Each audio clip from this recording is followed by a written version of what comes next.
Families who are struggling daily to provide care for their loved ones with severe disabilities face annual uncertainties of whether public support will continue. This financial aid, known as Medicaid waivers, that families seek are at times denied and at other times approved. Senator John Hoffman, a longtime advocate for people with disabilities and a member of the Senate Health and Human Services Reform Committee, joins me in the studio. Thanks for being here. It's nice to be here. Thanks for having me back. To set this up, Minnesota spends more than $3 billion a year to provide services to people with severe disabilities through Medicaid waivers. What is surprising is that there are disparities county by county for these benefits. According to the Star Tribune, there are 60 counties that grant few to no waivers, whereas in Dakota County, grants average $109,000, and in Stearns County, the average is $50,000. So large disparities across the state. Why is this? You know, there's an old saying that when you've seen one Medicaid program for a state, you've seen one Medicaid program for the state. Every state defines how their Medicaid program is going to work. And in Minnesota, 75% of all federal dollars come in the form of Medicaid, right? 75% of that 75% are to go to people with disabilities and our elderly. And we have a very small system where we set up, it's a flow through to the counties. It's local based. Everybody, you know, local control is where they're at. And that's got its pluses, but it's also got its negatives, and we're starting to highlight some of these negatives that you're seeing here. Yeah. Can and should the state come up with uniform standards to address all of these disparities? And they should, and we have in the past. Like, for example, a couple of years ago, we passed a bill that said you have to spend 97% of your allocated waivered dollars that are spent. To hear the story of 60% of it not being spent, it brings sadness to me, because there are people with disabilities that deserve those services, right? Their other alternative, why they have a waiver, is because they're waiving their right to institutionalized care. That's the only real mandate under Medicaid, is nursing home or institution. So you're waiving that. That's where those waivers come into play. And so you're leaving people not a good opportunity in life if you take away their right to be happy in life. So an entire cottage industry has developed around these complexities. Real estate agents, waiver advisors, and support planners all exist now to help families navigate. Families are selling their homes and moving to counties for a better shot at a waiver.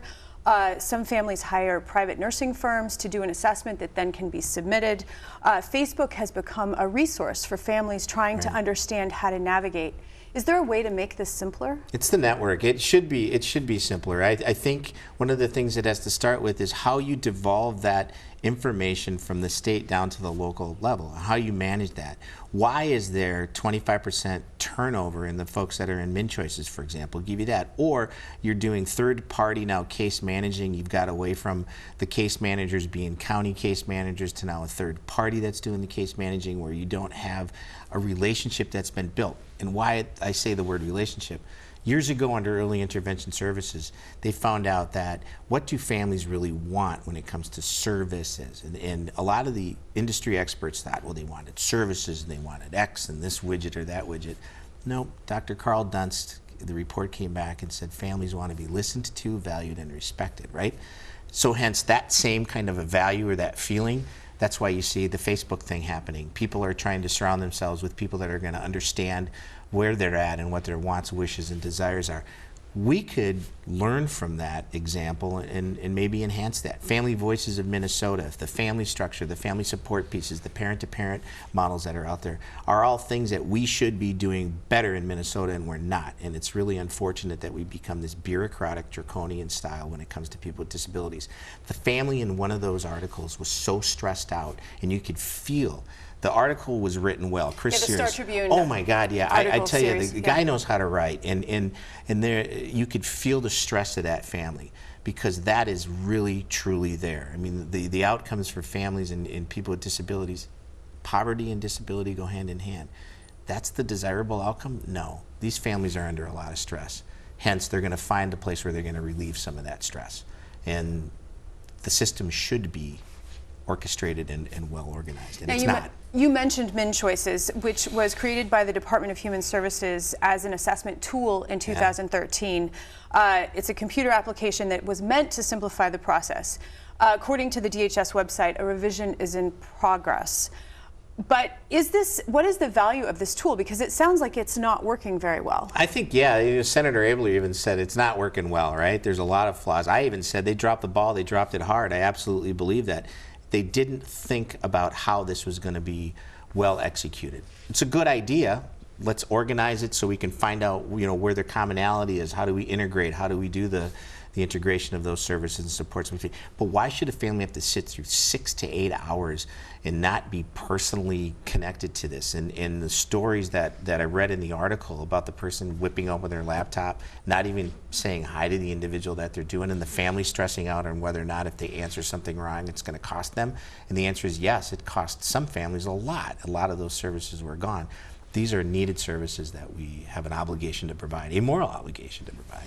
The Star Tribune article highlights the uncertainty that exists. You're talking about the stress that these families are under, because often when their service request is denied, there is no explanation. The Star Tribune also reports that appeals have steadily risen over the last 5 years. So what can be done to bring transparency to this process so that people understand why decisions are being made the way that they are? Get back to the way they used to do business, where they have the first primary objective. Let's care for those individuals that we have an obligation to take care of, right? Let's get the lawyers out of the room. And I don't mean that in a tongue-in-cheek kind of thing.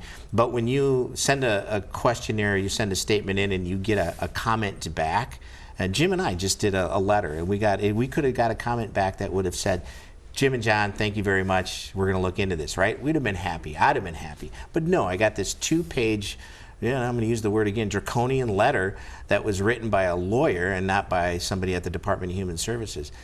Why are we doing that kind of response?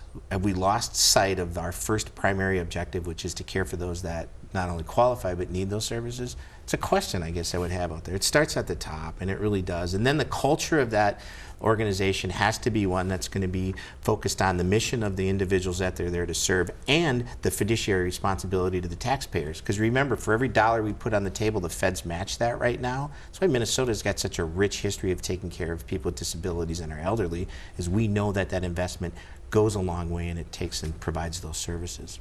Briefly before we go, next week, two key Senate committees, Health and Human Services and the Reform Committee that you are a member of, are meeting to talk about this issue. What do you hope to hear or learn? I hope I don't hear about how wonderful things are. I hope I hear about how they're going to make some real good, hard changes and choices. The structure is still the same. Sometimes you have to rethink about how we're looking at things. It's called putting on a paradigm. I'll give you an example. My wife did radio and television for years, and I sat in a meeting one time, and it was a meeting they were having with some comedians and some folks, and they were having this conversation. I said, well, tell me how you guys think. And they said, we look at reality, and then we turn it on its side and to see how that looks. Well, sometimes we have to do that in real life. We have to sometimes turn it on its side and say, well, what if we looked at it from this perspective? What does it change? Not saying just pull the switch, but I'm saying sometimes let's turn it and see how that's going to look. We lose track of, again, our mission and our vision in life when it comes to providing services to people with disabilities and our elderly, that sometimes we need to do a little paradigm and take a look and say, what can we do differently? Senator Hoffman, thank you. Thank you.